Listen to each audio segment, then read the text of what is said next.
सरकार ने एक बहुत बड़ा लक्ष्य रखा था। 31 मार्च तक भारत को नक्सल मुक्त बनाना, और वो डेडलाइन अब निकल चुकी है। तो सबसे बड़ा सवाल यही है, क्या ये मिशन वाकई पूरा हो गया है? चलिए आज इसी की पड़ताल करते हैं। यही वो सवाल है जो आज सबके मन में है।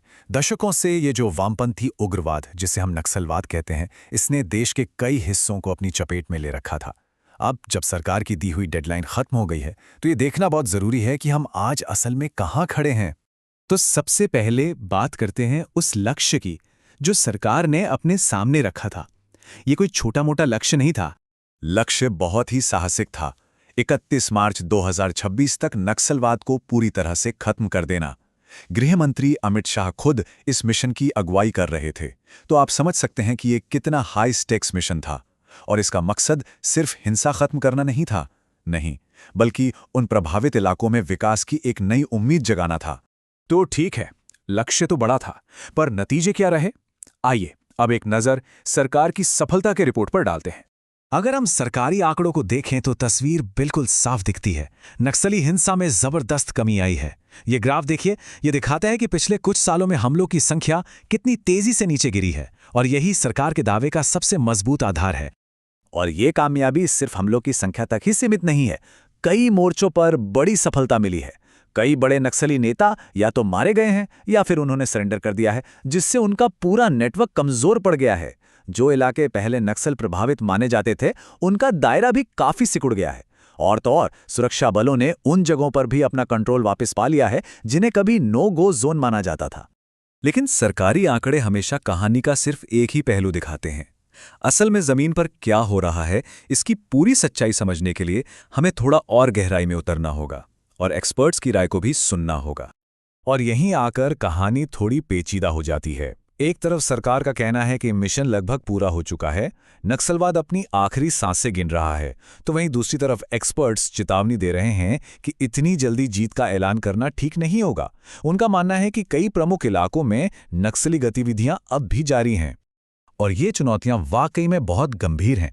छत्तीसगढ़ के बस्तर के घने जंगल हों या झारखंड और ओडिशा के दूर दराज के इलाके, वहां नक्सली आज भी सक्रिय हैं।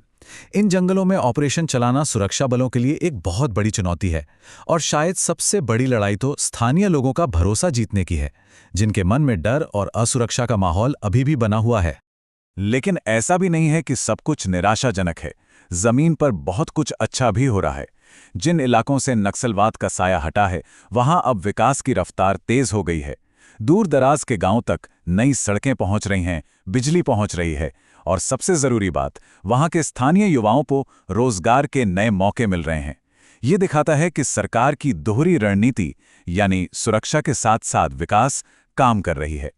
तो फिर इन सब बातों का मतलब क्या निकलता है? इन अलग अलग तस्वीरों को जब हम एक साथ जोड़कर देखते हैं तो कहानी एक बड़ी जीत की नजर आती है, लेकिन साथ ही एक अधूरे मिशन की भी। शायद इस एक लाइन में पूरी स्थिति का सार छिपा है। ये एक प्रोग्रेस रिपोर्ट है, फाइनल रिजल्ट नहीं। यानी कामयाबी मिली है, बहुत बड़ी कामयाबी मिली है, लेकिन मंजिल अभी भी थोड़ी दूर है। साफ और सीधे शब्दों में कहें तो भारत ने नक्सलवाद के खिलाफ एक बहुत बड़ी और निर्णायक जीत हासिल की है, ये सच है। लेकिन ये मान लेना कि मिशन 100% पूरा हो चुका है, शायद जमीनी हकीकत से थोड़ा दूर होगा। तो अब सवाल उठता है कि यहां से आगे क्या? इस अधूरे मिशन को इसकी मंजिल तक पहुंचाने के लिए अब क्या करना जरूरी है? और अब सबसे अहम सवाल यही है, जो बची खुची चुनौतियां हैं उनसे निपटने के लिए और इस लड़ाई को एक निर्णायक अंत तक ले जाने के लिए सरकार आने वाले महीनों में क्या करने वाली है? क्या पूरा फोकस सिर्फ सुरक्षा पर रहेगा, या फिर विकास की गति को और भी तेज किया जाएगा? इस पूरी पड़ताल के बाद क्या भारत को सच में नक्सल मुक्त मान लेना चाहिए, या ये लड़ाई अब एक नए और शायद ज्यादा मुश्किल दौर में पहुंच चुकी है? इस बारे में